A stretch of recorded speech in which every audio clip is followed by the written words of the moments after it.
Hello friends, welcome back again in e notes. तो part 2 हम पढ़ रहे हैं डायनेमिक ऑफ मशीन यूनिट 3 का।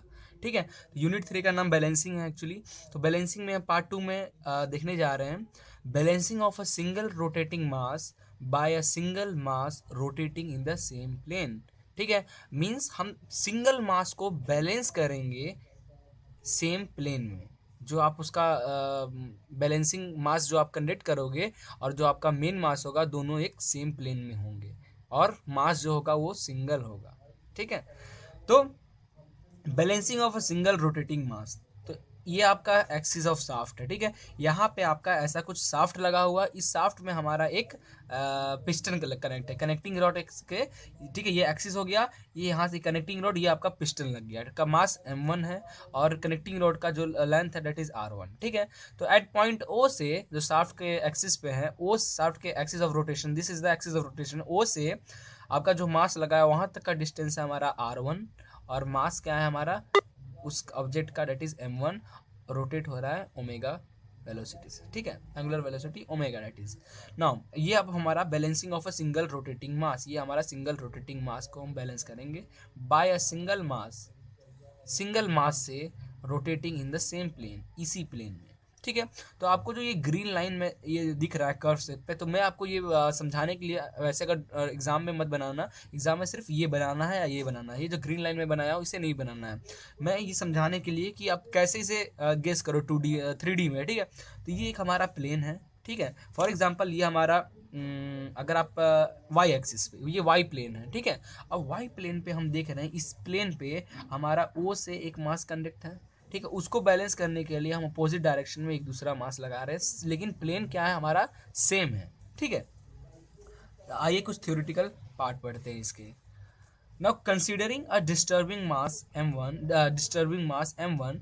ठीक है, this is the disturbing mass m1 attached to a shaft rotating at w radian per second. Angular velocity क्या है, omega radian per second as shown in figure. तो इस शाफ्ट का जो rotation बता रहा है ओमेगा। ठीक है, let r1 be the radius of rotation of the mass m1। r1 क्या है आपका, radius of rotation of mass m1। ठीक है, now we know that the centrifugal force exerted by the mass m1 on the shaft. ठीक है, तो अब जो सेंट्रीफ्यूगल फोर्स एक्ट हो रहा है ऑन शाफ्ट पे, तो with the for this mass जो सेंट्रीफ्यूगल फोर्स एक्ट हो रहा है हमारे इस शाफ्ट पे, वो कितना हो जाएगा, that is Fc1 is equal to m1 omega square into r1। this is the centrifugal force acting on the shaft with by the mass m1। ठीक है, तो ये हो गया। नाउ ये हो गया normal. Now the centrifugal force act radially outward and thus produce bending movement on the shaft. अब जो सेंट्रीफ्यूगल मतलब सेंटर से बाहर की ओर लगने वाला फोर्स, अब जब आपका ये रोटेट होगा, जब आपका ये जो मास है जब मूव होगा, मीन्स कुछ ऐसे टिल्ट हुआ, कुछ एंगल पे टिल्ट हुआ, तो एंगल पे टिल्ट हुआ, तो कुछ एंगुलर वेलोसिटी पे उस कुछ टाइम पे कुछ एंगुलर चेंज हुआ उसका।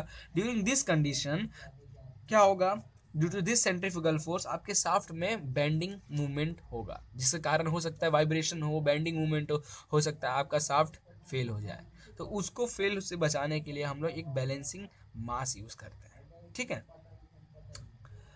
in order to counteract the effect of this force, a balancing mass m2 may be attached in the same plane of rotation। ठीक है, तो ये जो हमारा शाफ्ट पे m1 के कारण जो हमारा सेंट्रीफ्यूगल फोर्स लग रहा है, जिसके कारण शाफ्ट में बेंडिंग हो रहा है, उसको बेंडिंग ना हो उसको कंट्रोल करने के लिए हम उसी प्लेन में, जिस प्लेन में हमारा मास m1 रोटेट हो रहा है, उसी प्लेन के हम एक मास m2 r2 डिस्टेंस पे हम लगा रहे हैं।